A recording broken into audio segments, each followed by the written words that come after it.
Et coucou YouTube, ça y est, il est arrivé le triple set de PMDG. On est inondé de vidéos depuis le week-end dernier, c'est un truc de dingue. Et ben voilà, donc la sortie officielle c'était pour moi aussi. Je vous remercie beaucoup pour votre patience. J'espère que ce tuto va vous plaire. Il sera en plusieurs parties et cette première partie va être consacrée à son allumage et à la préparation d'un vol qu'on va faire du coup en l'honneur de ce premier vol du triple 7, à savoir un bal Mulhouse La Réunion. Donc un vol qui devrait durer à peu près 11 heures.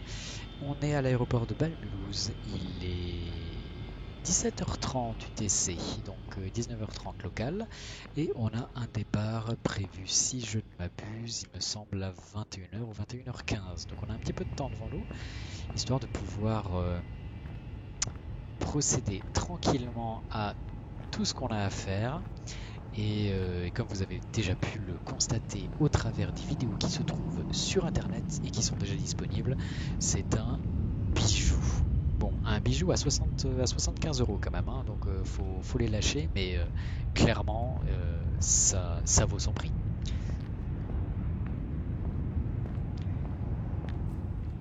Alors, nous voilà donc à l'intérieur de la cabine qui est entièrement modélisée et qui est magnifiquement modélisée, donc avec plusieurs, on va dire, comment appeler ça, compartiments, plusieurs zones en cabine, sachant que la capacité d'emport du PMDG 777-300ER est de 370 passagers.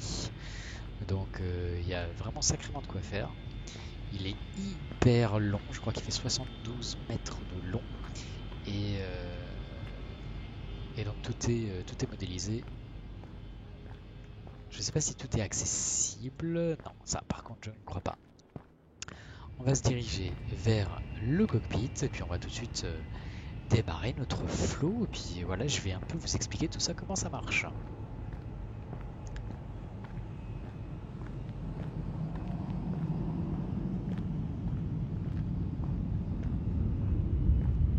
Normal, classique.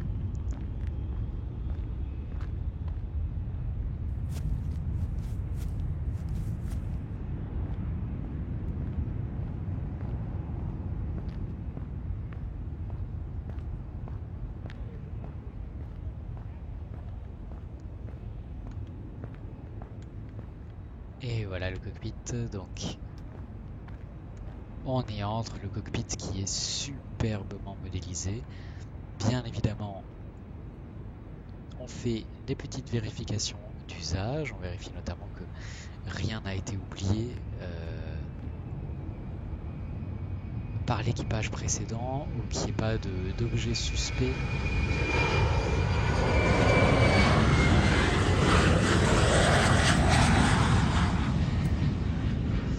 Qui ait potentiellement été laissé par une personne extérieure. On vérifie que... Hop là, bah, il m'a remis dans le siège du cockpit, enfin du pilote, c'est pas grave. Donc on vérifie que la hache de sécurité est bien ici, on vérifie qu'on a bien un extincteur et en plus il est bien représenté comme étant sécurisé, c'est vraiment parfait. Euh...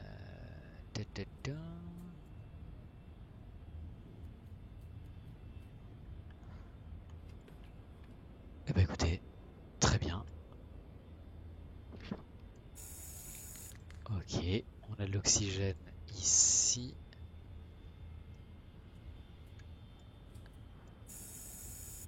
Ici aussi. Nickel. Allez, on s'installe et la première des choses, bien évidemment, vous connaissez la musique, c'est d'allumer la batterie. Donc pour allumer la batterie, on se trouve ici dans le panneau électrique. Je vous fais une petite présentation de l'overhead panel. Il est assez simple, il est commun, donc pour tous ceux qui ont l'habitude déjà d'opérer des liners, vous ne serez pas perdus. Pour ceux pour qui ce serait la première fois ou une des premières fois, je vous explique. Vous avez à chaque fois en fait des compartiments qui sont spécifiques à des systèmes de l'appareil. Donc ici en haut, si vous voulez, on a tout ce qui est miscellaneous, donc divers. Ici, on a le panneau électrique, donc tout ce qui va servir à l'alimentation électrique de l'appareil. Ici, généralement, la partie basse, on a tout ce qui est lumière, signaux en cabine et dans le cockpit. Ici, juste le voice recorder, donc l'enregistreur de voix, la boîte noire. Ici, on a les réchauffes vitres, les réchauffes pare-brise, tout ce qui est oxygène passager, interphone, lumière d'urgence. Ici, ça concerne le système hydraulique de l'appareil. Donc, pour rappel, le système hydraulique sert à opérer des éléments de l'appareil qu'on ne pourrait pas opérer à la main. Par exemple, le train d'atterrissage, les volets, les gouvernes de direction, voilà, ce genre de choses. Ici, on a donc tout ce qui est détection incendie et démarrage moteur. Ici, on a tout ce qui est fuel, donc fuel jettison, donc le largage de fuel et la circulation des fluides de carburant. En bas, on a l'anti-ice, donc les systèmes de dégivrage ou de réchauffe. Et ici, on a tout ce qui est circulation de l'air, donc air conditionné en haut, pressurisation de l'air au milieu, circulation de l'air au milieu et pressurisation en bas. Et le but, c'est toujours d'opérer donc de haut en bas et de gauche à droite. Donc on fait comme ça, de haut en bas, ensuite de haut en bas, ensuite de haut en bas, et ensuite ici, de haut en bas. Et on commence par vraiment la toute dernière partie de l'overhead panel. Ici, on a tous ces bitoniaux qui sont gardés et qui sont en position normale. Et on veut que ce soit comme ça, il faut surtout pas y toucher. Ça commande les organes de direction de l'appareil et les organes d'alimentation.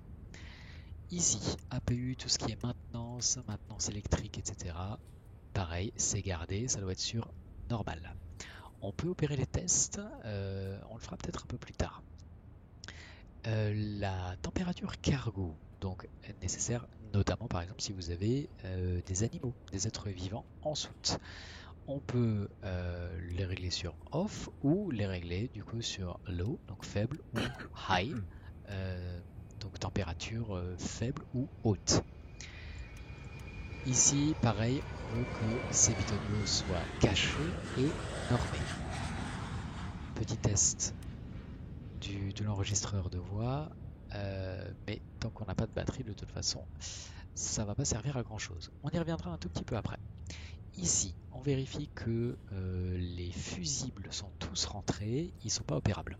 Enfin, ils ne sont pas interactifs, donc a priori, vous n'avez pas à vous en occuper. Si jamais ça venait à changer, il faudra jeter un œil pour vérifier que tous les fusibles sont bien en place.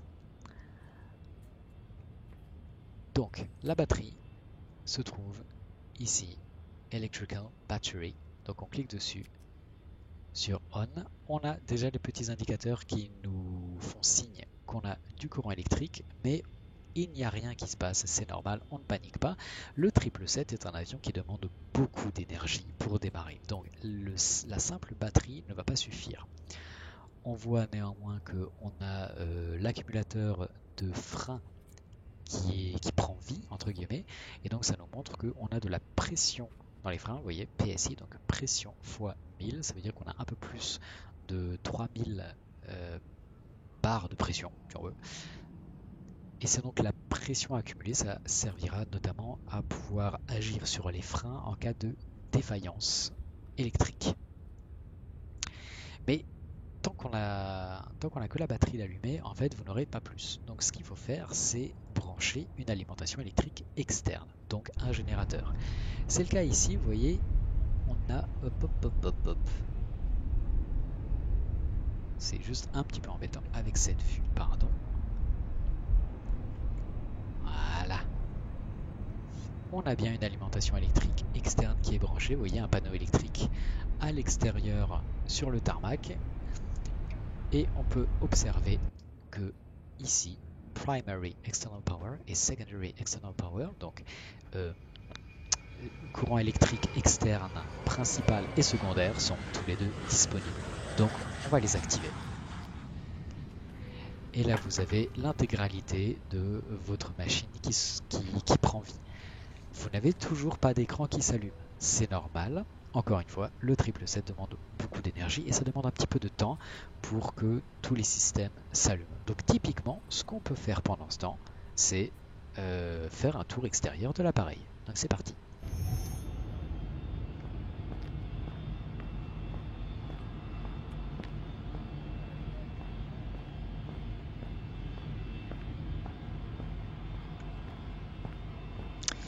Voilà, donc on se retrouve ici. Bon, théoriquement, la passerelle est baissée. On va d'abord regarder si tous ces éléments ici sont bien visibles et ne sont pas obstrués, puisqu'ils vont servir, vous voyez les static ports, puisqu'ils vont servir à des mesures en vol. Donc très très très important.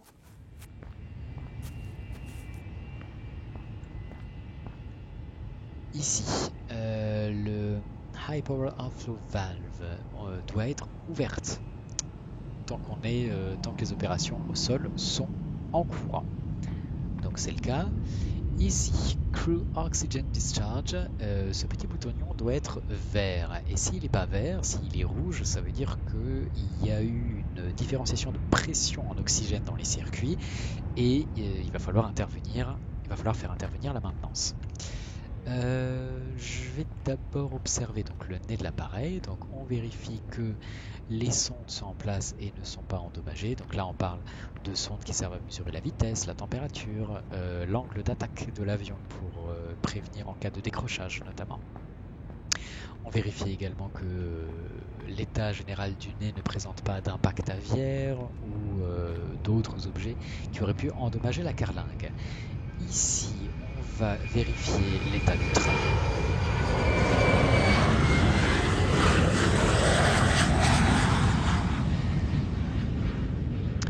Donc l'état des pneumatiques, voir s'il n'y a pas de dommages au niveau de la gomme, voir s'il n'y a pas de fuite hydraulique et si tous les circuits électriques sont en place. Le train est magnifiquement modélisé, c'est du détail de ouf. On vérifie également l'état des feux de taxi et d'atterrissage qui sont en bon état. Ici on vérifie qu'il n'y a pas de souci au niveau du branchement électrique des générateurs électriques externes. On peut vérifier aussi également que la porte de service, donc avant droite, est bien fermée. La soute est fermée également pour le moment. Donc ici pareil, on a nos static ports qui doivent être visibles et non obstrués. Nos prises d'air doivent être libres, pas d'obstruction, pas de petites bêtes qui auraient fait leur nid dedans par exemple. Les beacons, alors en tout cas celui du bas, puisque celui du haut on aurait du mal à y accéder. On vérifie qu'il n'y a aucun dommage au niveau de la lumière. Ici pareil, on vérifie que personne n'aurait fait son nid sans y être invité et que la bouche d'aération n'est pas obstruée. On vérifie aussi l'état des plexis pour les feux d'atterrissage. Le train principal tribord, donc pareil comme au train avant. On vérifie l'état des pneumatiques. On vérifie qu'on n'ait pas de fuite hydraulique. On vérifie qu'au niveau de la trappe de rentrée, il n'y ait pas d'obstruction. Nickel. Maintenant, on va pouvoir se pencher sur le moteur numéro 2, donc le moteur droit. Ils sont très impressionnants ces moteurs. Ce sont les moteurs les plus larges qui existent en fait dans l'aviation civile. Et c'est grâce à ces moteurs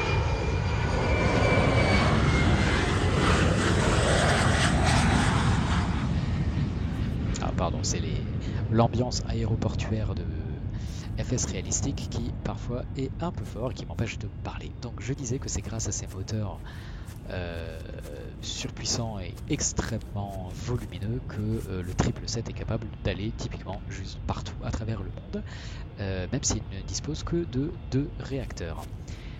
Donc on vérifie l'état général de la nacelle, on vérifie l'état général à l'intérieur de la nacelle, on vérifie l'état général des pales à l'intérieur aussi. Évidemment tout est parfait. On On vérifie l'aile tribord, donc les bords d'attaque, les slats qui sont en bon état. On vérifie qu'on n'a pas de fuite de carburant. On vérifie aussi au niveau de l'extrémité de l'aile qu'il n'y ait pas de... Enfin, que les plexis pour les feux de navigation et les strobes soient en bon état. On vérifie la présence de tous les départiteurs d'aile qui sont ici, ils sont bien présents. L'état des gouvernes, des volets. Alors là par exemple vous avez la gouverne de direction tribord, donc pour le roulis, qui est en position basse. Pourquoi? Parce que le système hydraulique n'est pas encore actif. Donc en fait, comme je vous disais, ça typiquement c'est un élément qui est qu'on bouge grâce au système hydraulique. Et donc, comme là le système hydraulique n'est pas en marche, en fait juste il pend. Donc c'est tout à fait normal. Ensuite, porte arrière droite bien scellée, soute arrière aussi. Le bulk, donc c'est une espèce de petit compartiment cargo supplémentaire, est scellé. Porte arrière droite scellée.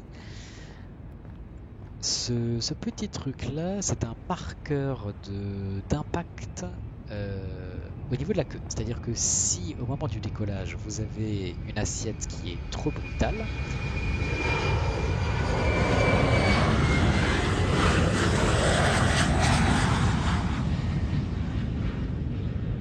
voilà, merci, vous risquez de taper le sol en fait avec la queue de l'avion et vous le verrez en fait grâce à ce marqueur, il sera à ce moment-là endommagé. Et bien évidemment c'est un no-go, il faut qu'il soit en parfait état. Ce qui signifie que l'empennage, en fait, que la queue de l'appareil est en parfait état. Justement, en parlant d'empennage, donc on vérifie les gouvernes de profondeur, les départiteurs d'aile, les gouvernes de lacet aussi. Ici, au niveau de la sortie de l'APU, de l'échappement de l'APU, on n'a pas d'obstruction. On vérifie aussi de ce côté-là, donc tout va bien. Porte arrière gauche, on est bon. Ici, la valve est bien ouverte également. Toutes les sondes et les antennes sont en place, sont en bon état. La porte ici aussi est bien scellée. Au niveau de l'échappement d'air, on n'a pas d'obstruction. Train principal bâbord. Pneumatique, circuit hydraulique, circuit électrique. Obstruction éventuelle. Tout va bien. Ici aussi, parfait. On va se pencher sur l'aile bâbord. Donc, gouverne de direction, volet, départiteur d'aile, les slats, les plexis pour les feux de navigation et les strobes.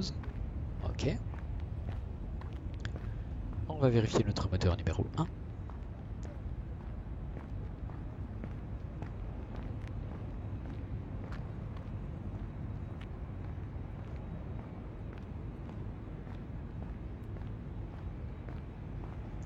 L'état général de la nacelle.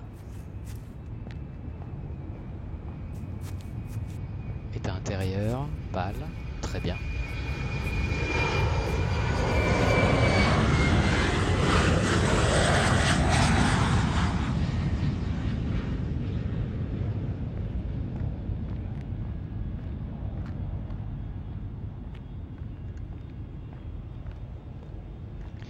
Nickel, état du plexi pour les feux d'atterrissage, ok. Et bien on peut dire qu'on a fait le tour, on va pouvoir remonter à l'intérieur. Et vous voyez que dans notre cockpit, nos écrans sont allumés, donc on a bien du courant partout. On peut vérifier ici, dans notre panneau, enfin dans notre menu électrique, on a bien notre alimentation électrique externe primaire qui alimente nos circuits à droite et le secondaire qui alimente nos circuits à gauche.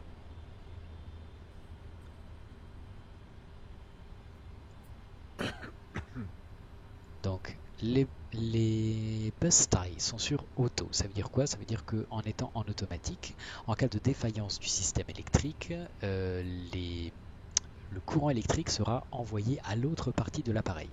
Il faut que ça reste sur automatique, bien évidemment.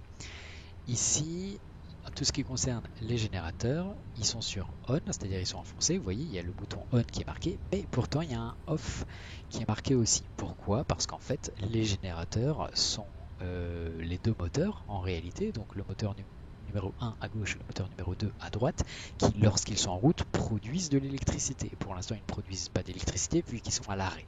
C'est pour ça que c'est grâce à notre groupe électrogène ou notre source électrique externe qu'on a de l'électricité. Donc ici c'est normal et on ne veut pas y toucher. Par contre là on va pouvoir allumer, IFE c'est internal, je sais plus ce que veut dire cet acronyme, mais en gros c'est le système de divertissement des passagers. In-flight entertainment, je crois, système, un truc comme ça. Ça permet aussi d'allumer tout ce qui est circuit électrique des sièges et tout ce qui est finalement le circuit électrique en cabine. Donc ici sur on, l'APU, donc l'Auxiliary Power Unit, on va le laisser sur off pour l'instant, parce que pour l'instant on n'en a pas encore besoin. On va rester sur alimentation électrique externe pour le moment. Le Broadband System, il est sur on, on veut que ça reste sur on. ADIRU, ça c'est le système de géolocalisation de votre appareil. Il est sur off, tant qu'il est sur off, vous ne pourrez pas vous repérer dans l'espace. Enfin, il ne pourra pas se repérer dans l'espace. Donc on le veut sur on. C'est l'équivalent des IRS, si ça vous parle. Et une fois que c'est sur on, on va aller dans le FMC, Nav Data Out of Date. Pourtant je l'avais mis à jour avec Navigraph, donc ça c'est pas normal, ça c'est pas normal du tout. Bon, il va falloir revoir ça du coup la prochaine fois que je me connecterai. Donc on est sur un cycle ERAC, c'est-à-dire sur des routes qui sont outdated, qui ne sont plus d'actualité. C'est pas très grave pour cette première partie de vidéo. On va aller dans le menu Position Init, c'est-à-dire qu'on va initialiser la position initiale de notre appareil. On a la dernière position de notre GPS connue, Last Position.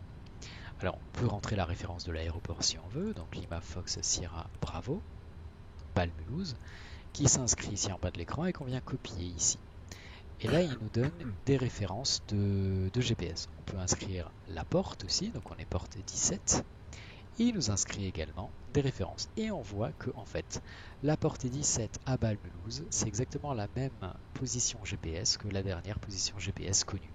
Donc c'est parfait. En règle générale, pour éviter tout problème, vous allez reprendre la dernière position GPS connue pour démarrer l'initialisation de la position de l'appareil. Donc vous venez copier cette position en cliquant sur le bouton correspondant. Les coordonnées GPS vont se coller en bas de l'écran et vous allez venir les coller ici. Maintenant que ça c'est fait, on va pouvoir regarder.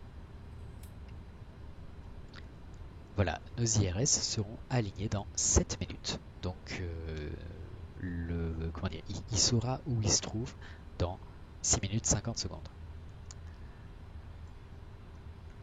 Ok.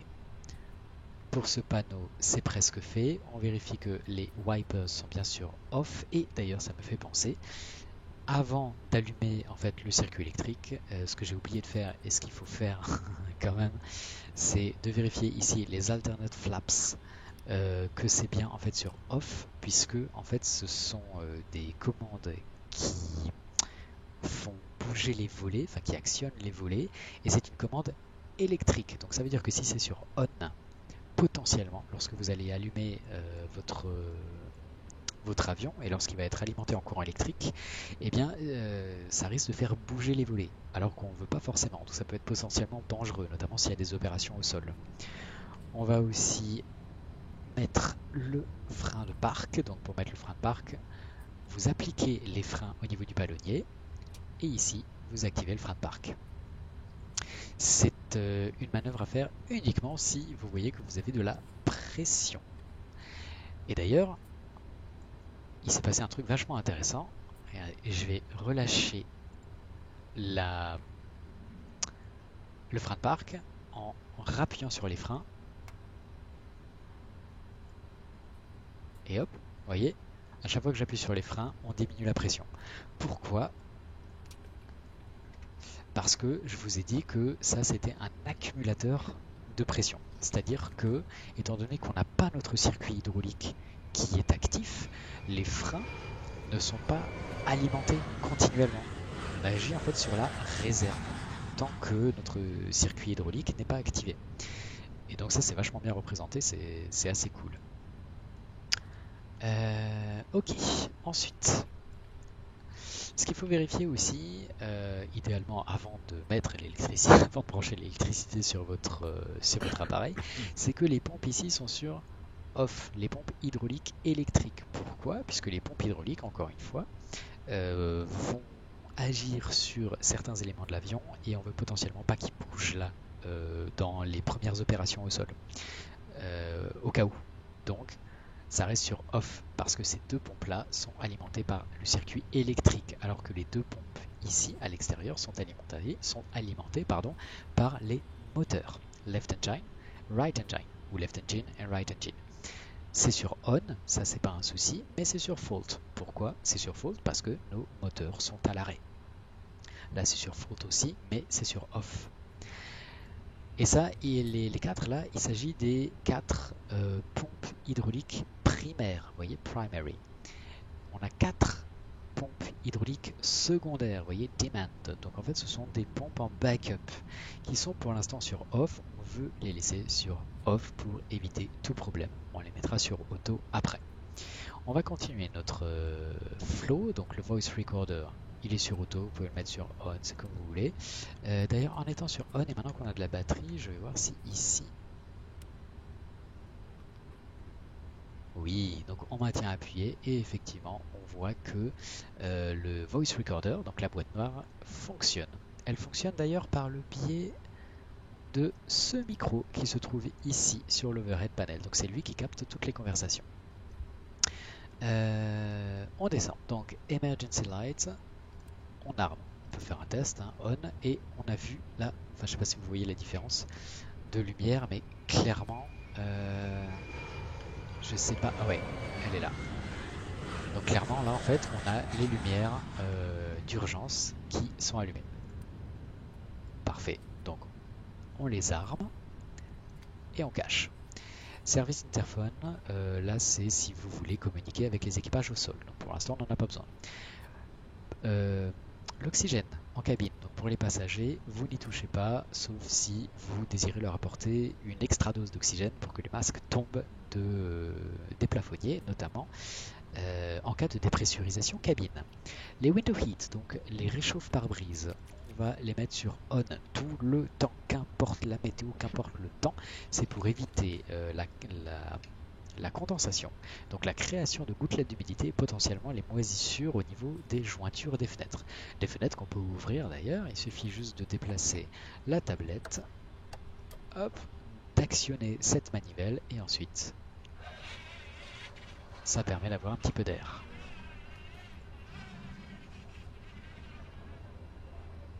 Donc très très chouette.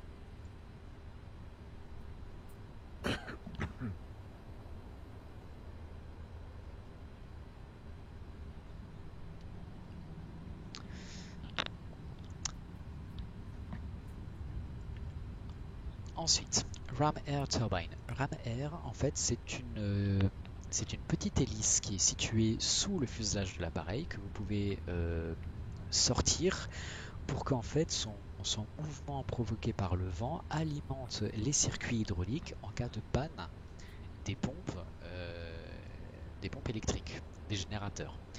Donc potentiellement très pratique, notamment pour pouvoir agir sur les volets ou le train d'atterrissage en cas de défaillance moteur ou électrique.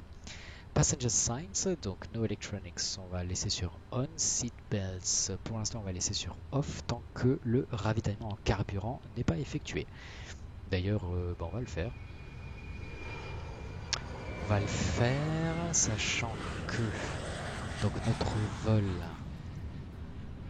voilà, ressemble à ceci.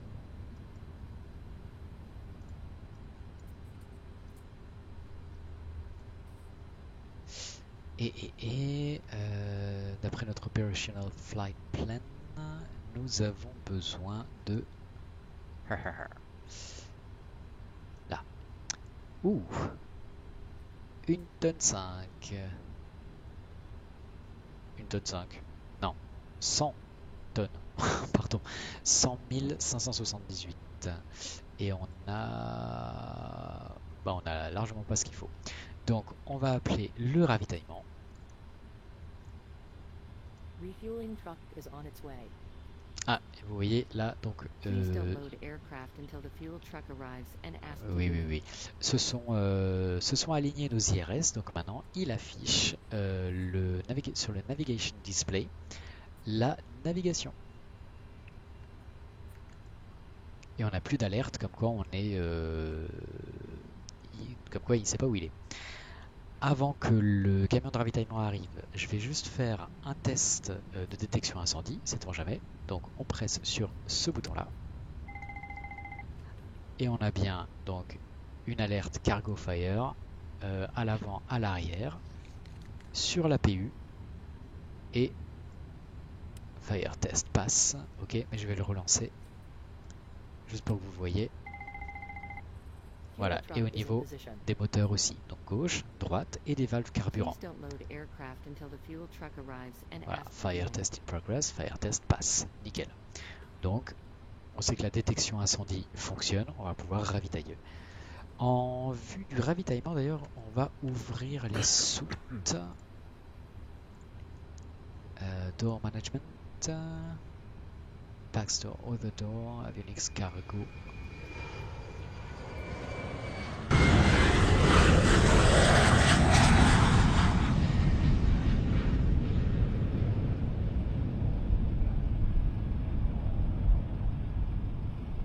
Voilà. Donc pourquoi est-ce qu'on ouvre les soutes? C'est pour que les effluves potentiels de carburant ne s'accumulent pas dans les soutes et provoquent potentiellement un risque d'incendie.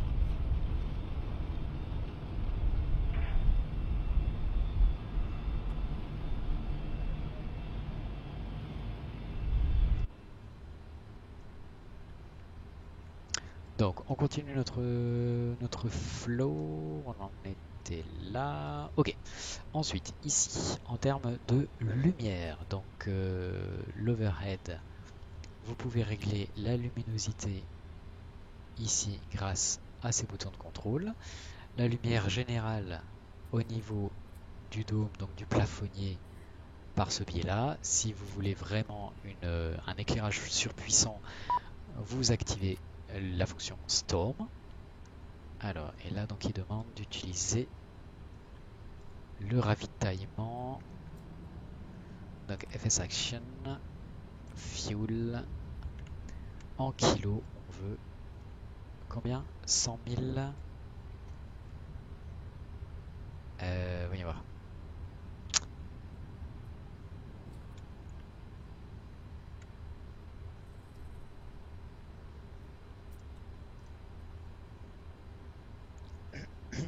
« 100 578. » Oui, oui, oui.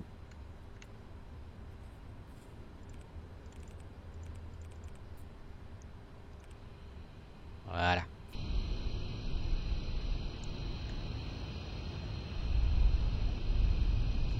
Ok, donc ravitaillement en cours.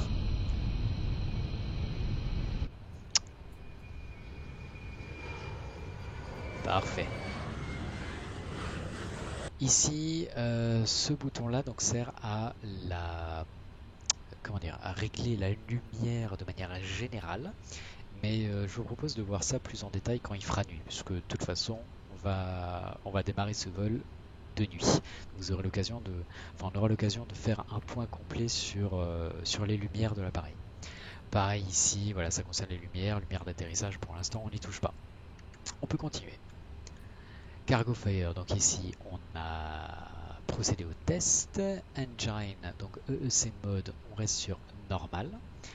Les démarrages moteurs, pour l'instant, on s'en occupe pas. Si vous avez la fonctionnalité Auto Start, vous laissez sur On. Fuel Jettison, donc le largage de carburant, on ne veut surtout pas y toucher. Et on ne veut surtout pas l'armer. Ici, comment dire,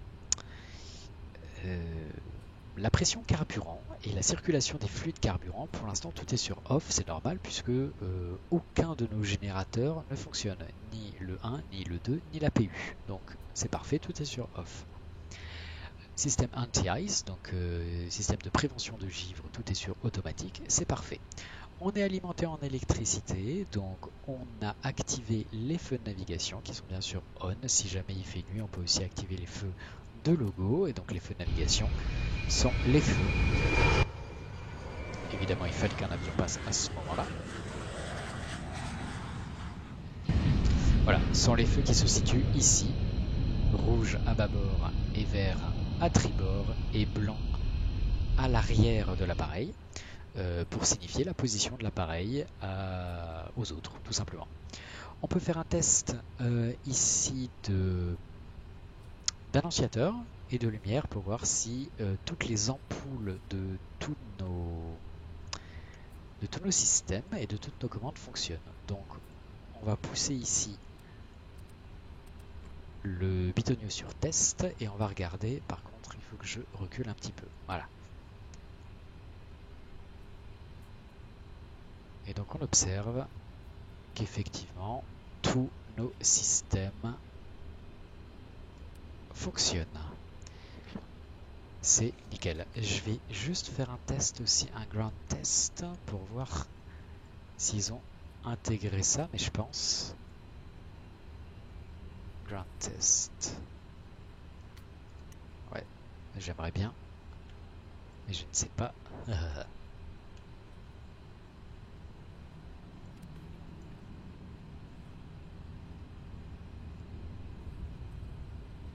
J'ai pas l'impression que ça fasse grand chose.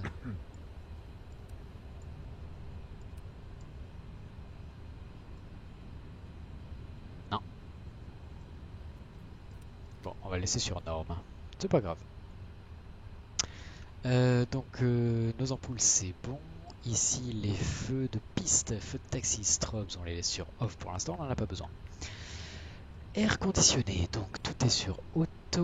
Alors equipment cooling, donc refroidissement des équipements sur automatique. Gasper, c'est les petites bouches d'aération que vous avez au-dessus de vos sièges individuels. Donc on les met sur on pour que les passagers puissent les utiliser. Les ventilateurs de recyclage d'air sont sur on. Les températures sont réglées sur automatique tant dans le cockpit que en cabine. On peut resetter l'air conditionné, pour l'instant on n'en a pas besoin. Les PAX, donc ça veut dire la circulation de l'air si vous voulez dans les circuits en cabine et en soute, sont sur automatique mais sont sur off puisque il n'y a pas de générateur qui est en route pour générer de la pression et faire circuler le flux d'air dans l'appareil. Donc bleed air, tout est sur automatique. Left engine, right engine, c'est sur off. C'est sur on, pardon, mais c'est sur off parce que nos moteurs sont à l'arrêt. Pressurisation sur automatique et réglée sur l'altitude d'atterrissage. Très bien. Et tout est bon. Nickel. On est toujours en train de ravitailler, donc on va pas toucher à ça. On va faire un petit point ici. Alors, donc les VOR ici sont réglés sur off, c'est bon. Le barreau, on est en hectopascal, donc 1013 hectopascal, ok. On s'occupera de ça après en fait. Plutôt après avoir démarré. Pardon. Pareil ici, Flight Director, enfin voilà, les premiers éléments de pilotage qu'on veut paramétrer, ce sera une fois qu'on aura paramétré notre vol par le biais du FMC. Ici, on peut voir alors nos différents écrans et nos différents systèmes de l'avion. C'est très bien fait, vous avez absolument tout ce qu'il faut. Ici, c'est réglé, vous voyez, pour que ce soit affiché sur l'écran central bas, Lower Central. Vous pouvez régler ces écrans pour que ça s'affiche par exemple sur l'écran de droite. Donc par exemple si on veut le circuit électrique, si on veut le circuit hydraulique, si on veut le circuit de fuel, si on veut le circuit d'air, si on veut l'état général des portes, du train, et les flight controls, donc les contrôles de direction. On peut l'afficher à gauche. On peut revenir du coup sur le panneau du bas, le panneau central. Ici maintenant, si on veut revenir à notre navigation display, l'inboard display, vous avez donc soit l'ICAS qui était affiché ici, soit le MFD, soit la nav. Et donc on veut bien que ce soit en nav. Et on a bien donc notre display, c'est-à-dire l'affichage de notre statut, de l'information qu'on désire, ici sur l'écran du bas. Et on va activer notre checklist. Donc on va... J'en reviens tout... Voilà, checklist reset.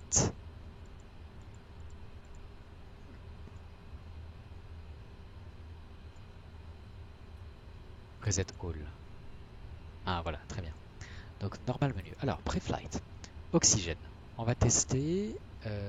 Donc ici, on va prendre le menu Engine, je crois. Non. Stat. Oui, voilà, stat. Donc on a une pression à 1850 en oxygène. Et on va tester, voir si effectivement le flot agit. Donc déjà, on a de l'oxygène à gauche. On va vérifier qu'on a de l'oxygène à droite. 1850 toujours. On inspire, on inspire, on inspire.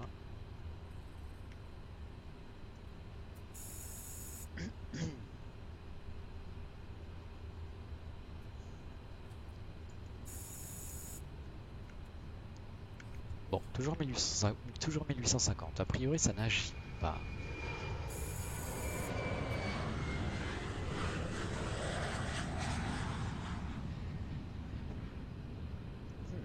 Alors, est-ce que ça n'agit pas? Est-ce que c'est un bug? Je ne saurais dire, mais en tout cas, c'est contrôlé. Donc, on revient à la checklist. Oxygène, c'est fait. Flight Instruments, Heading Altimeter. Alors, heading. Bon, on veut le heading tout de suite. Donc ça, c'est par rapport à notre plan de vol. Et donc, notre plan de vol...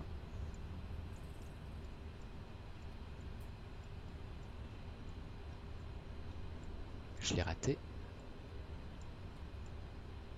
Ah voilà. On va partir de la piste 15. C'est une orientation au 152. Donc, on va régler ici... ouais, 152.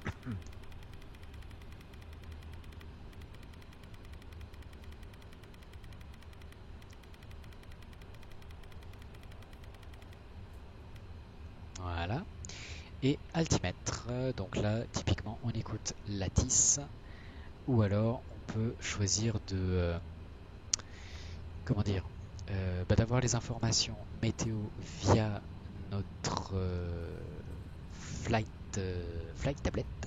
Donc weather departure LFSB, on a un QNH à 1012 et donc on règle la pression barométrique sur 1012 hectopascales.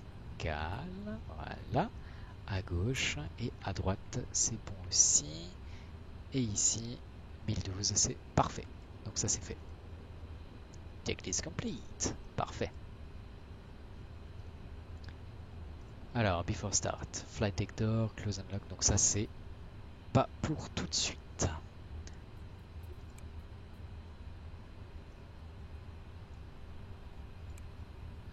Où on en est du fuel? Toujours en train de ravitailler. Bon, on va déjà régler notre payload. Alors, combien de passagers? 369, donc on est quasiment full. Donc payload pax.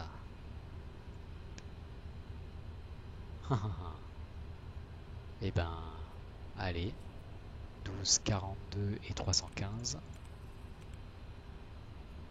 Voilà.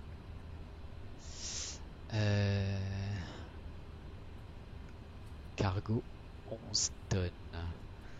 Donc stun, 5500 à l'avant, 5500 à l'arrière.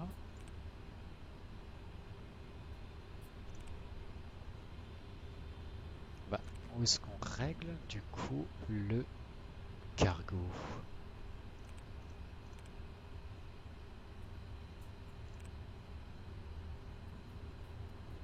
Ah. Normalement c'était là. Ah, bien sûr. Il y a plusieurs pages. Là. Voilà, voilà, voilà, voilà. Ok. Donc c'est 5500 à l'avant, 5500 à l'arrière et 0 en bulk. Voilà.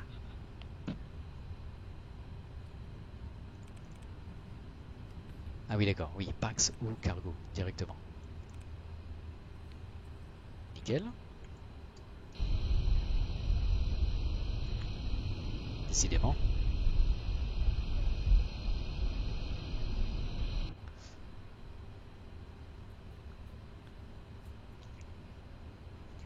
« 104,38.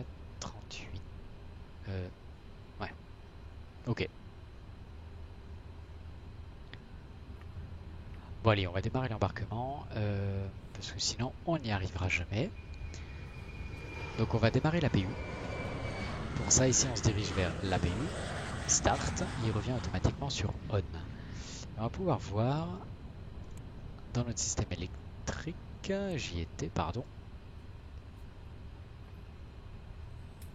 L'APU qui se trouve ici, du coup, va prendre vie. Mais où est-ce que je vois de nouveau? Ah voilà. Dans les stats, on voit que l'APU démarre. Vous voyez, les tours minutes augmentent. La température au niveau de l'échappement augmente. Pression d'huile, température d'huile et quantité d'huile. Tout ça prend vie.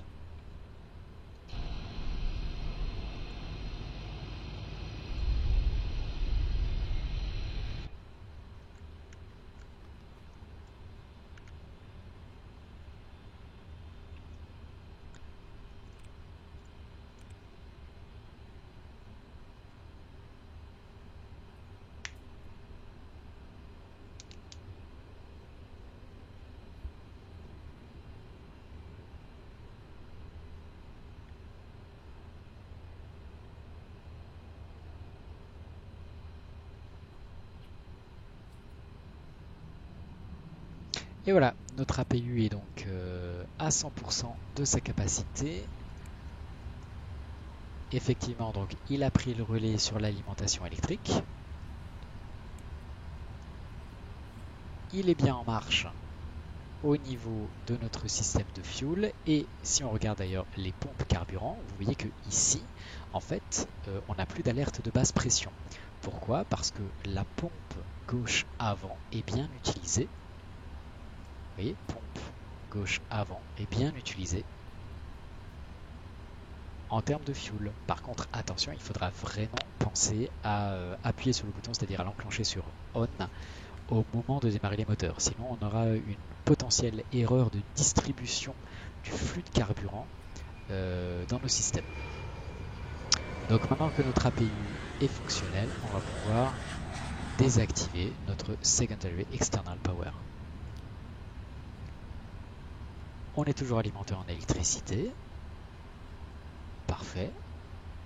Et bien évidemment, le générateur APU est sur On, sinon on n'aurait pas pu avoir la confirmation sur nos systèmes que l'APU alimentait nos circuits. Donc c'est parti, on va demander l'embarquement.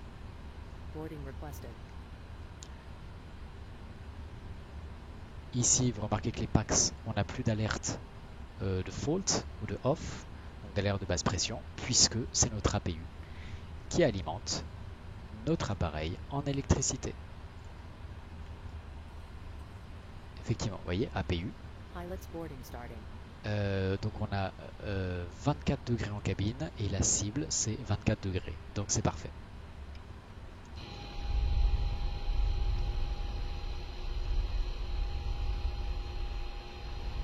On a notre équipage qui embarque, très bien. Et en attendant, on va demander notre clairance.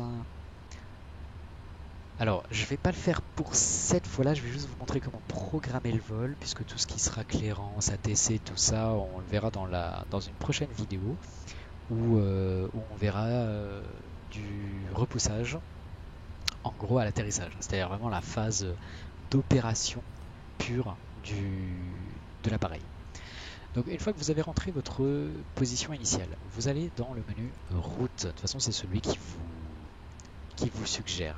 Vous pouvez demander directement la route depuis SimBrief, mais nous, on va la rentrer manuellement parce que, oui, c'est ça, parce que tout le monde n'a pas la possibilité forcément d'avoir un abonnement et d'importer sa route. Donc voilà, puis c'est bien de savoir le faire aussi. Donc on va rentrer notre aéroport d'origine, donc Bâle Mulhouse.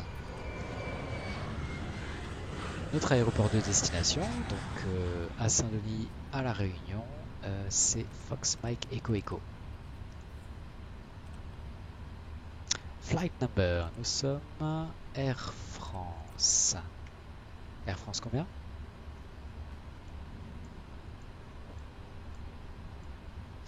Dadadam, 897. Piste 15. Company route, il n'y en a pas pour un moment. Et donc on va activer notre route. Execute. Notre route est maintenant rentrée dans notre navigation display, donc dans notre ordinateur. Par contre, elle ne va que de Bâle à La Réunion, en direct, quoi. Ce qu'on appelle en Great Circle. Ça n'inclut aucune route, aucun départ, aucune arrivée. C'est voilà, du point A au point B en direct. Donc maintenant, ce qu'on fait, c'est que on va dans les départs arrivées pour sélectionner notre départ. Donc piste 15, elle est déjà sélectionnée vu qu'on l'a rentrée avant dans notre menu route. C'est un départ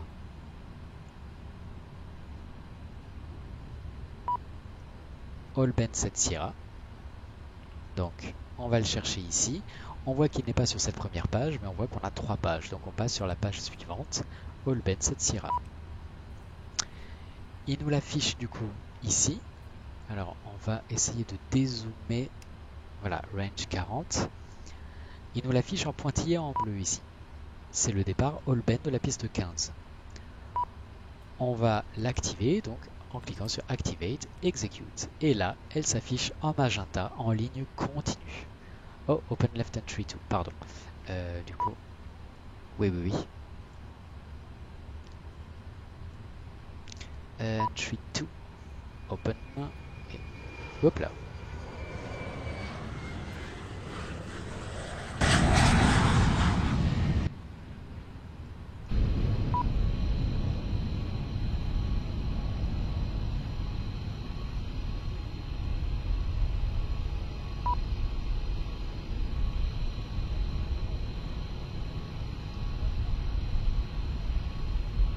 Oula, on a un petit souci quand même avec GSX. C'est dommage. Open Left Entry 2. Oui, open. Voilà. Passengers boarding starting. Ok, donc ici, donc ensuite on va en page 2, on a notre Standard Instrumental Departure, donc notre départ, qui nous fait aller jusqu'à Holben. Ensuite, depuis Holben, on suit la route Zulu 50 jusqu'à Perçu.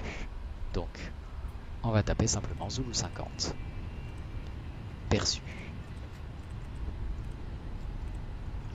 Ensuite, la Novembre 871 jusqu'à Madeb.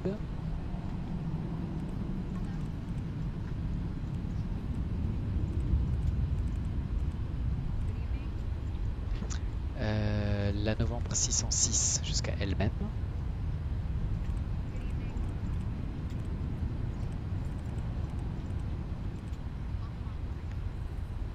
La Lima 607 jusqu'à Jitsu.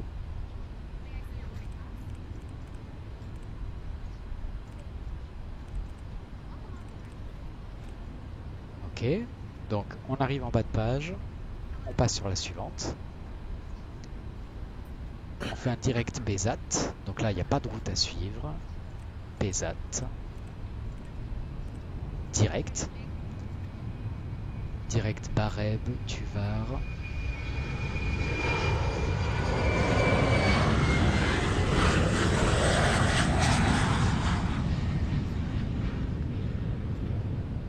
Audelette, Vabec.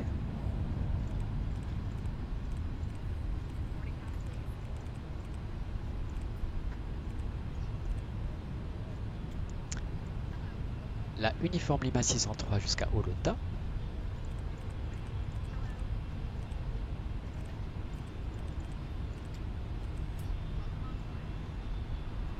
Direct Tissor.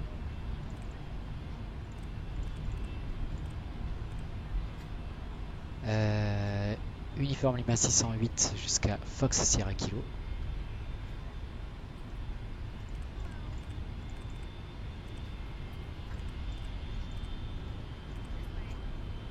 Ah, not in database. Fox Sierra Kilo. Voilà. Ensuite, uniforme Golf 18 jusqu'à Mike Echo Sierra.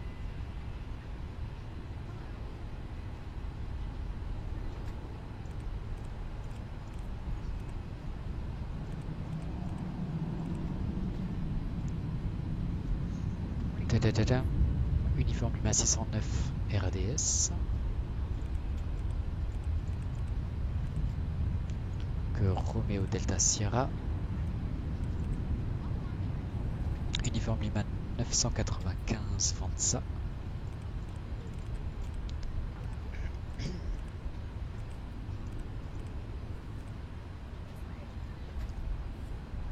Novembre 134 Gomez.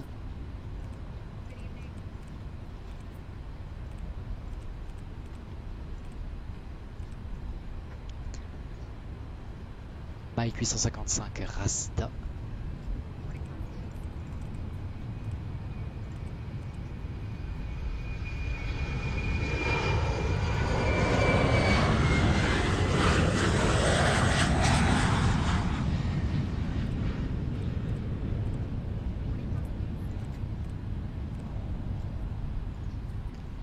Alpha 727 Elixir.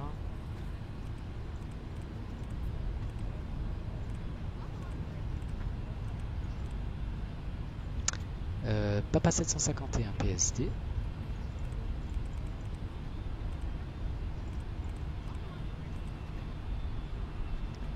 Novembre 720 Ferreb.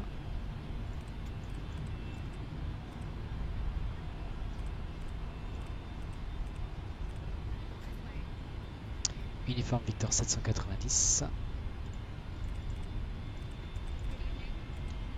Jusqu'à, ça c'est un NDB Sierra Bravo. Romeo 775 Manta.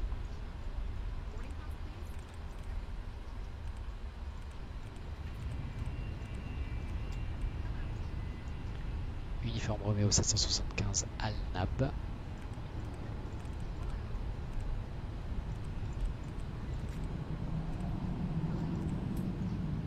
On arrive au bout. Romeo 775 Gabda.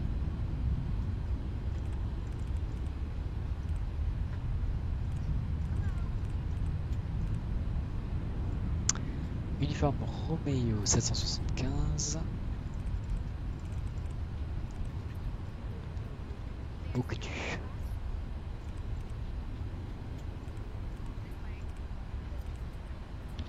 Ok. Uniforme 304 Uvena.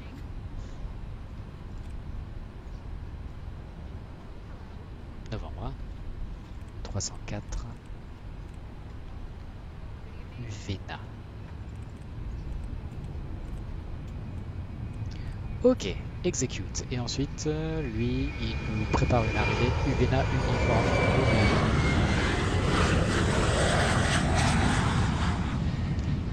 Alors, arrivée.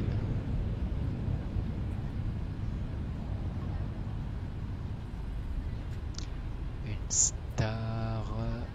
Non, je veux une approche. piste 14.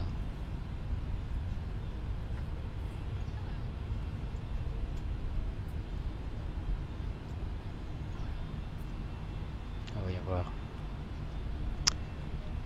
Uvena.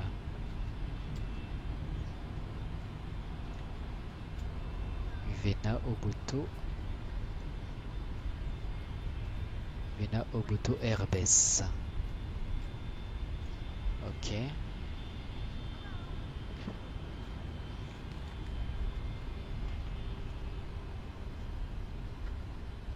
Ah. C'est une Uvita 1 Roméo. Une Uvena, pardon, 1 Roméo. Uvena 1 Roméo. Donc c'est une approche air-nav.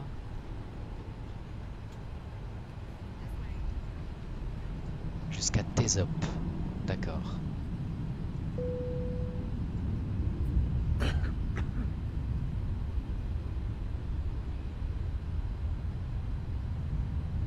Récif.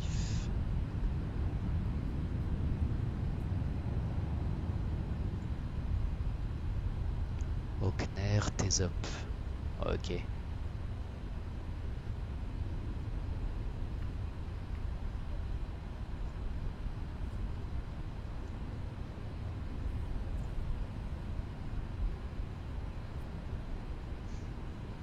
Allez, on va faire ça. Donc, ici, on va dans départ arrivé. On est de nouveau dans la liste des départs. Donc, on retourne dans l'index et on cherche notre arrivée.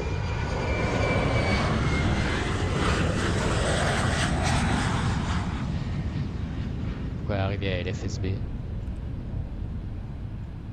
LFSB, FMEE. C'est bien la bonne truc. FMEE. Bah oui. What the fuck.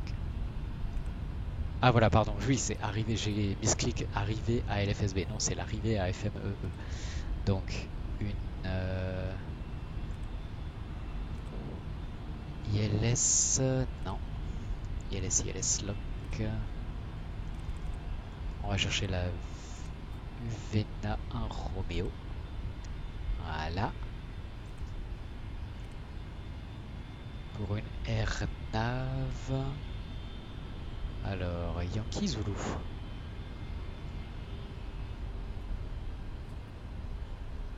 Zulu. Hop. Transition Auckner ou Octib.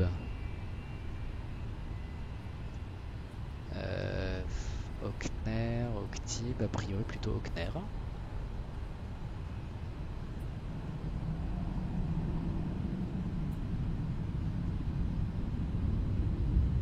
Non, mais on va faire une Uvena, on va pas passer par Auckner, donc pas de transition. Execute. Ok, maintenant on va regarder effectivement si toutes ces routes qu'on a rentrées ne créent pas de discontinuité, c'est-à-dire qu'on a une ligne pleine du départ à l'arrivée.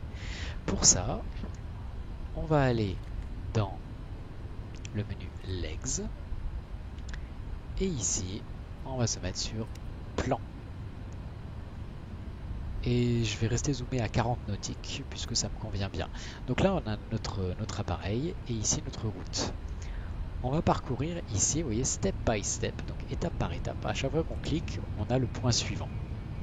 Et on va suivre à chaque fois sur notre navigation display.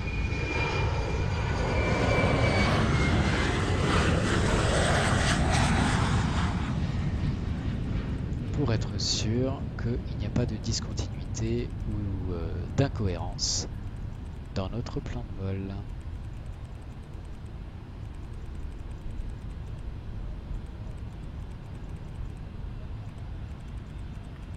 On arrive à la fin. Hop là! Et là, on a une discontinuité, effectivement, vous voyez ici. Je vais zoomer un peu plus. Ibexu Midri Maeva Anvor. Ensuite Uvena. Et après Uvena, vous voyez, on n'a rien. Jusqu'ici. Donc effectivement, si après on vient ici, Voilà, on a notre Hockner et puis plus rien. Donc, ce qu'on va faire, c'est que ici, on va prendre notre point TSOP qu'on vient copier et qu'on vient coller à la place de notre discontinuité ici. Execute. Et voilà. Et donc, si on regarde, maintenant on n'a plus de discontinuité, Uvena va directement à TSOP. Et ensuite on a notre Missed Approach. Donc c'est parfait. On peut revenir sur Maps, on va zoomer au minimum. Et donc on retourne sur notre menu route. Maintenant on va aller dans nos perf init. Donc on va initialiser les performances de l'appareil. Alors notre fuel, donc c'est bon. Non, le fuel c'est toujours pas bon. Presque, mais bon, on va se baser sur ce qu'on a rentré de toute façon dans le menu ici, fuel.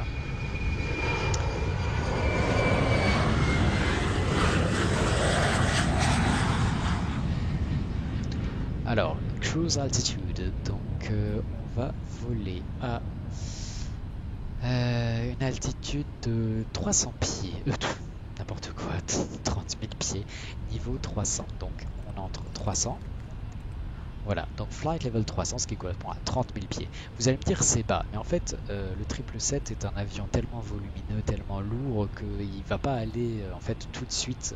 Ses premières altitudes en fait ne vont pas être très élevées, parce qu'il va devoir beaucoup consommer et voilà, plus il monte haut, plus il va devoir consommer, donc il reste relativement bas. En cost index, on a 200. Bon, bah, moi qui parlais de basse consommation, c'est foutu. Ok, maintenant, les réserves. En réserve, donc c'est la Finres et l'Alternate, 11.9. 11.9 tonnes. 0 fuel weight. Donc on l'a juste ici, 211.4. Et calcule notre gross weight. Parfait. Maintenant on va dans Thrust Limitation. Donc ça c'est notre paramétrage de limitation de la poussée au décollage. Est-ce qu'il l'a automatiquement? Non. On va mettre sur Takeoff 1. Donc on va limiter nos moteurs à 10%, limiter le N1 à 97.8 et je vais juste calculer avec SimBrief du coup, ou alors directement depuis la tablette avec l'outil de performance. Donc voyons voir, on importe depuis l'OFP, donc LFSB1.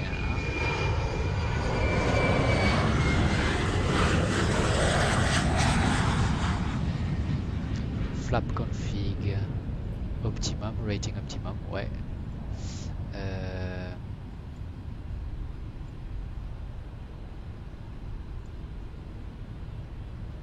Ok, allez, on va calculer.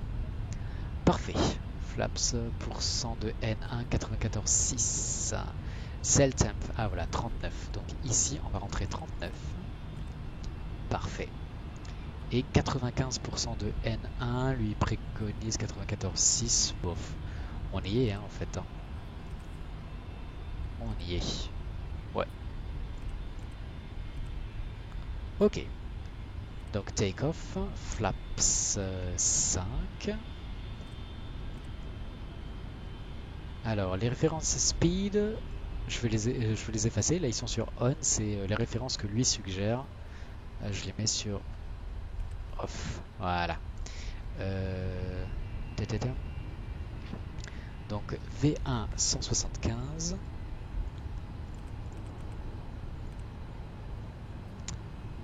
Rotation 180, ça c'est bon. V2 183, parfait. Nickel. VRF 170. Donc je vais régler la vitesse que je veux à V2 plus 10, c'est-à-dire 193. Voilà. L'autothrottle est armé, ça c'est normal, c'est bon. Et centrage de gravité, donc c'est le take-off centre de gravité, 28.3. Qu'on vient rentrer ici et on va devoir donc régler notre trim à 5. Take-off gross weight, donc 311,9, ouais.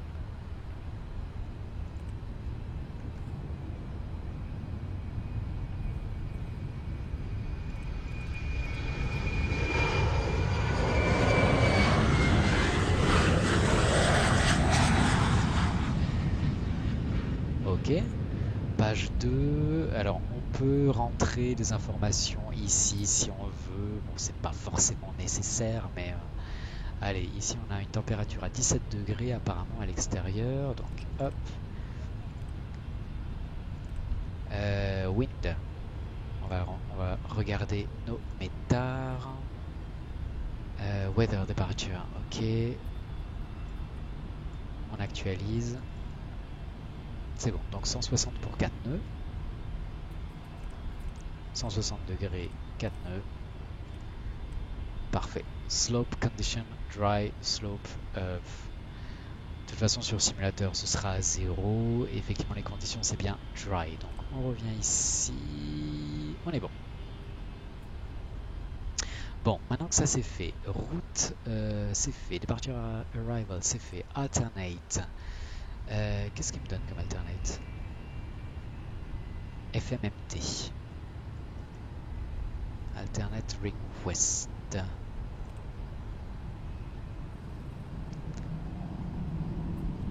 On va attendre.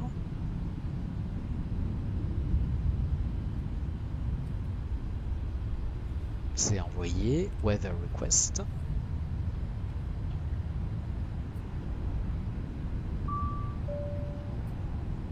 Parfait.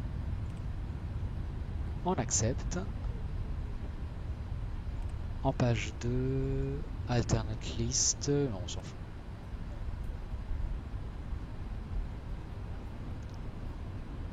La Vénave, donc on a bien notre première altitude, 30 000 pieds. Speed restriction 250 sous 10 000 pieds, on peut modifier mais c'est bon. L'altitude de transition c'est 5000. Parfait.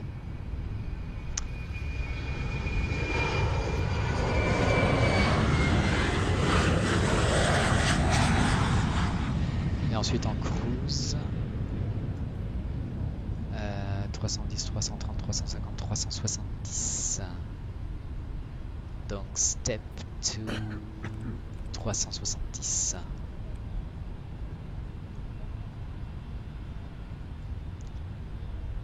Parfait. Donc il recalcule toutes les perfs.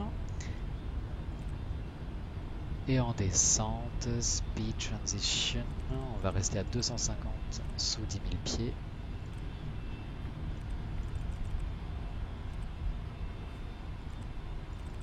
Ah bon, on peut pas. D'accord. Pas grave. Ah, pardon. Forcément. Si je m'esclique. Voilà.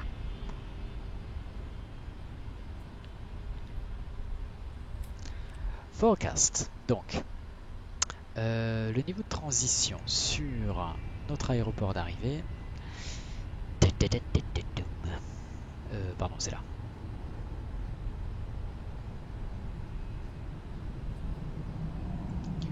Il sera donné par l'ATC, mais en attendant, on va le régler ici, donc 12 000. Donc flight level 120. Les vents, d'après notre plan de vol opérationnel, sachant qu'on viendra du niveau 370. Voilà, en descente. Alors on va prendre un premier niveau 310, le vent sera du 306 degrés pour 45 nœuds. Donc au niveau 310, 306 pour 45 nœuds, 306 degrés pour 45 nœuds. Ensuite au niveau 200, 278 pour 12. 278 degrés, 12 nœuds.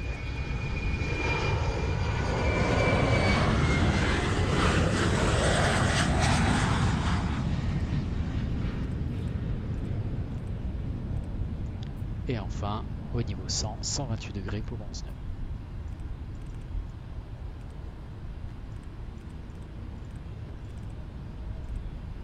Parfait.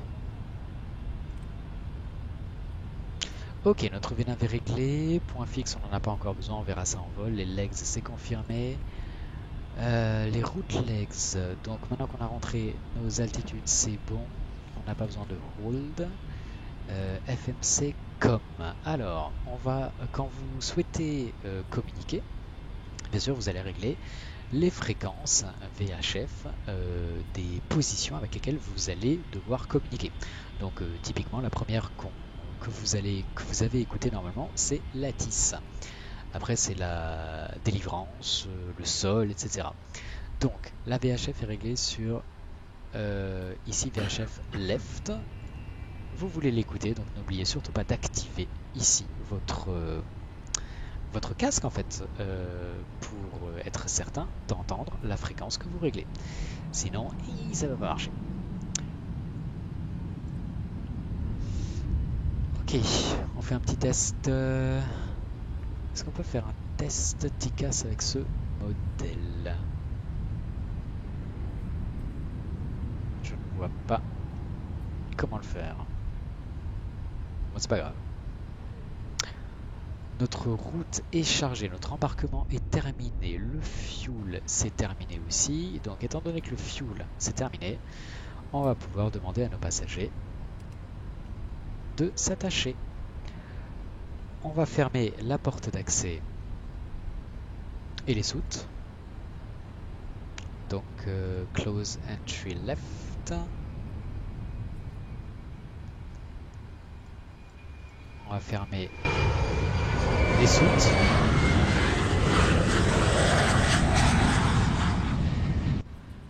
On peut déconnecter le GPU. Donc ici on retourne dans le menu FS Action, Ground Connections, Ground Power Release.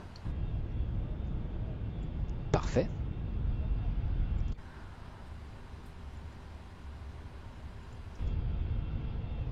On déconnecte la passerelle.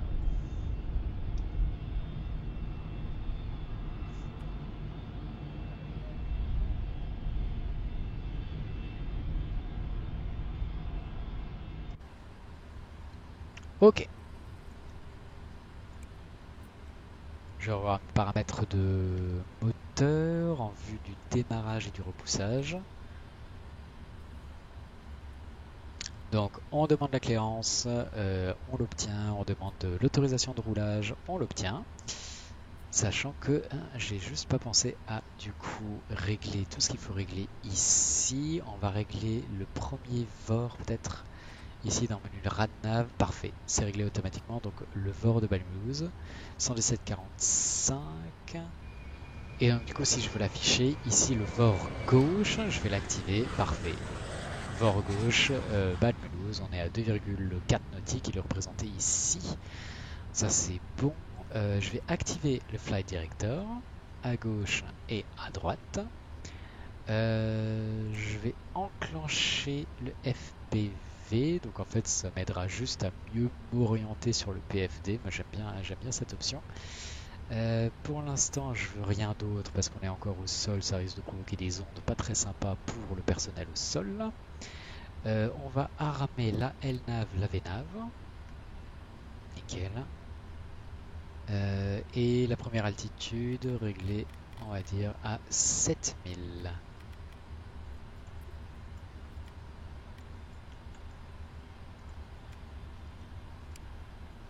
Voilà. Ok, donc ça c'est bon.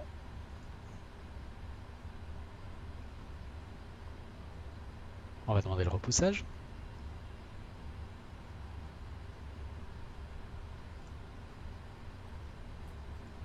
Et on va fermer la fenêtre.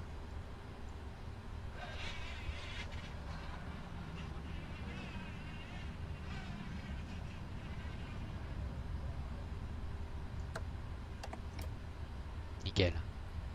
Hello Captain, we are ready for pushback. Je vais vérifier d'or.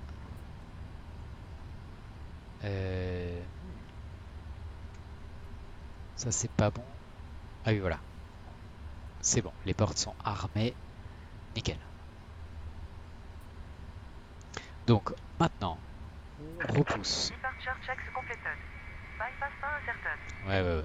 Ouais. Du coup, ce qu'on va faire, c'est qu'on va préparer notre repoussage et donc l'allumage de nos moteurs. Pour ce faire, on va activer nos pompes cette fois. Donc, sur Auto, pompe électrique sur On. Ici, nos pompes avant, arrière, gauche, droite et centrale, vu qu'on a du carburant dans les pompes centrales aussi. Et on va activer le crossfeed avant-arrière. Pourquoi on l'active? C'est juste dans le cadre du démarrage de l'appareil pour favoriser la circulation des flux, pour assurer la circulation des flux dans tous les circuits depuis et vers les deux moteurs. On va allumer les beacons, donc les feux anti-collision pour avertir le personnel au sol que on est prêt au repoussage. À partir de la piste 15, donc ce sera le nez à gauche, facing northwest, je crois. Ah oui, évidemment, il faut enlever les cales, donc hop. Release parking brakes, please. Ok. Starting push. All engines clear. Start at wheel.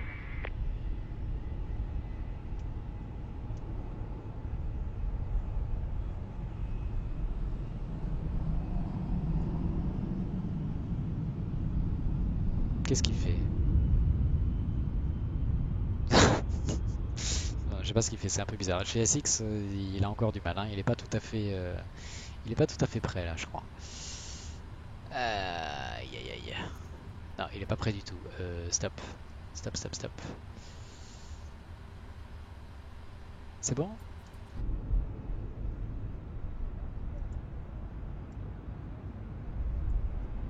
Bon allez, on lui accorde encore une chance.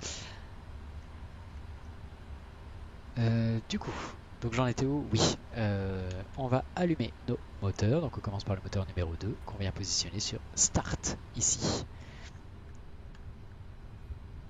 Donc je veux Engine. On voit que le N2 prend vie, pression d'huile qui augmente, température d'huile, etc. Donc on peut activer la valve carburant pour amener du carburant à notre moteur numéro 2. Et du coup ici, je vais prendre le fuel. Ah oui, forcément le MFD. Voilà.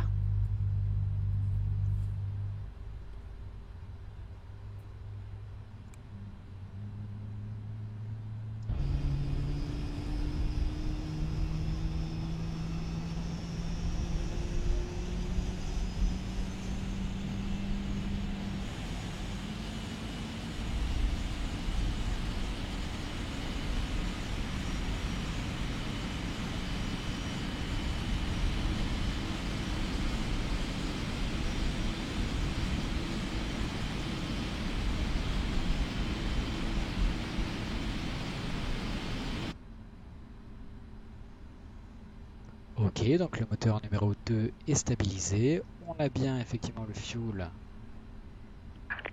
qui circule correctement. On va allumer le moteur numéro 1.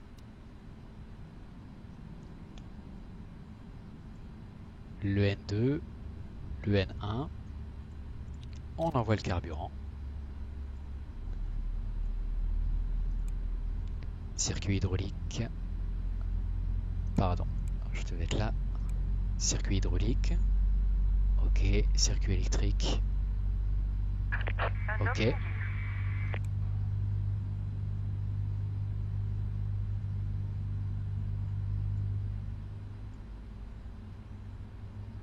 Très bien.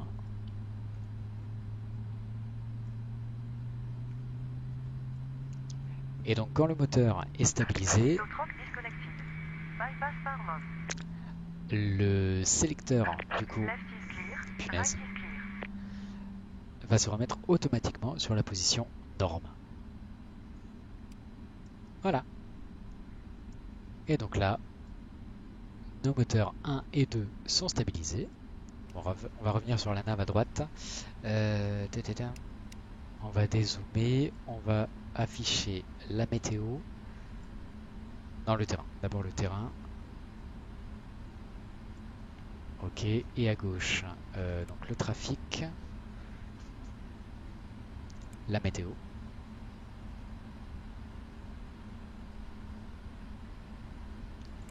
Et les datas de nos waypoints. Ok, ça me va comme ça. Les flight controls, donc on vérifie, maintenant que nos systèmes hydrauliques sont en marche, gouverne de profondeur, roulis, lacet, ok, tout est bon. On revient au statut, ici on n'a pas d'alerte, donc les freins sur Rejected Takeoff, Auto Brake Rejected Takeoff, parfait. Les flaps sur 5.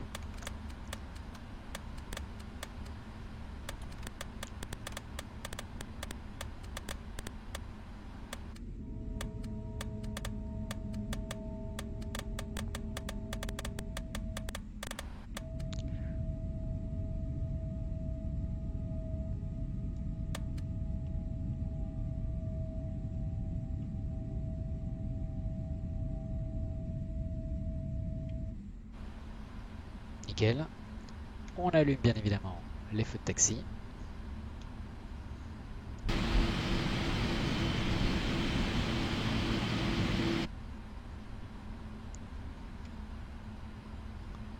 Et c'est parti, on relâche les freins. Et la trim, bien évidemment, on avait dit sur 5.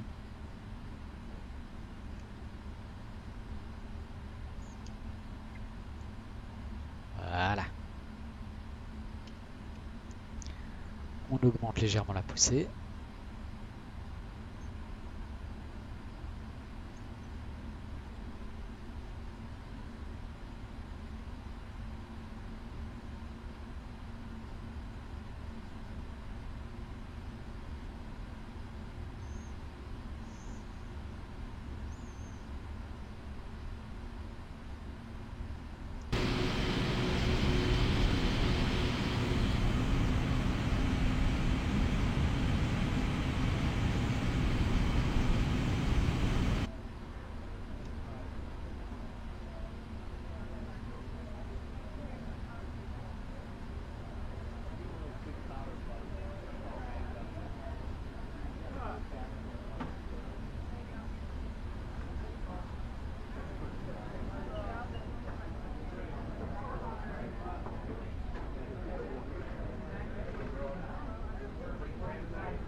Et donc c'est ça, on avait un départ prévu à 19h15 UTC, il est 19h, c'est super.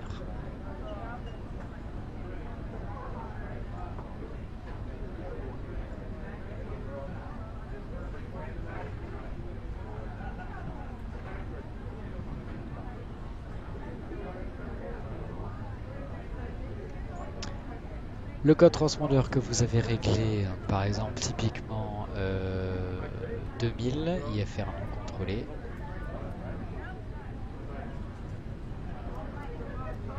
Sur TARRA, pardon, sur neutral, on est d'accord, ça me va. Donc le petit bip que vous avez entendu, c'est l'annonce qui stipule que l'équipage, enfin que la cabine est prête au décollage. On a bien notre indicateur des volets réglé sur 5.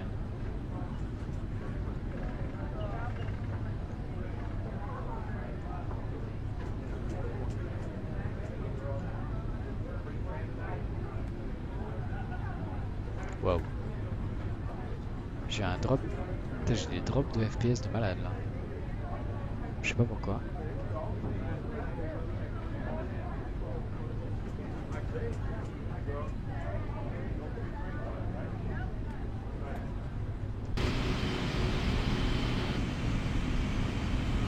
C'est chaud.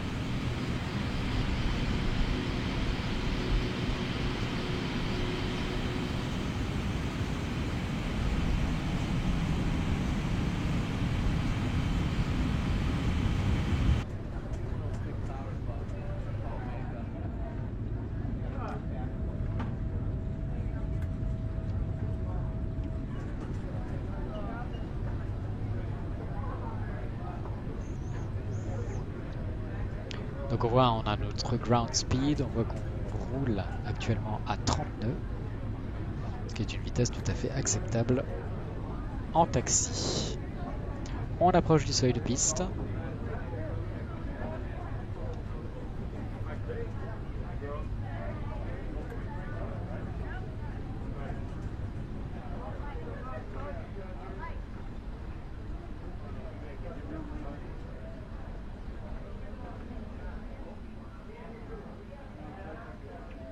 Ok, allez, frein de parc. Du coup, on allume les feux d'atterrissage, les strobes. Feu de piste.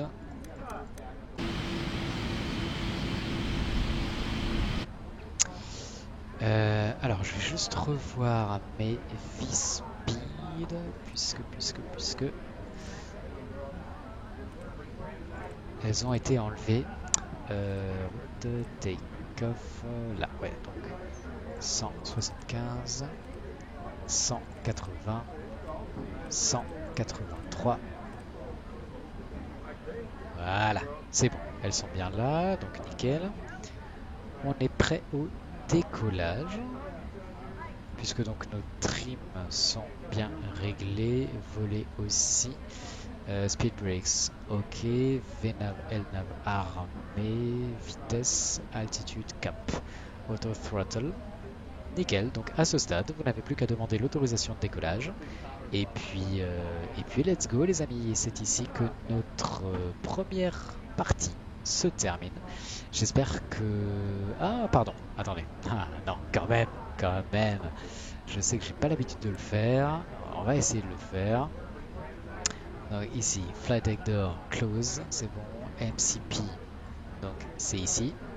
C'est réglé. Take off speeds, elles sont mises. CDU pre-flight, c'est bon. Trims, c'est bon. Taxi take-off briefing, c'est complet. Before taxi, anti-ice, ils sont sur auto. Recall, on n'a rien. Flight controls, c'est checké. Ground equipment, c'est clear.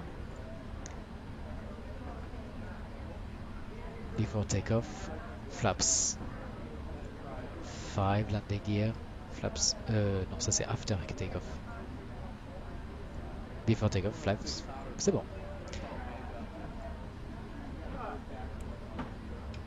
Voilà, donc je disais, c'est la fin de notre première vidéo. J'espère qu'elle vous a plu. C'est vraiment un super appareil. Donc je vous souhaite de très belles heures avec lui. On se revoit très bientôt, dès que possible, pour la poursuite de ce super vol direction La Réunion à bord de ce véritable bijou. En attendant, il ne me reste plus qu'à vous souhaiter très bon vol les amis et puis à très bientôt.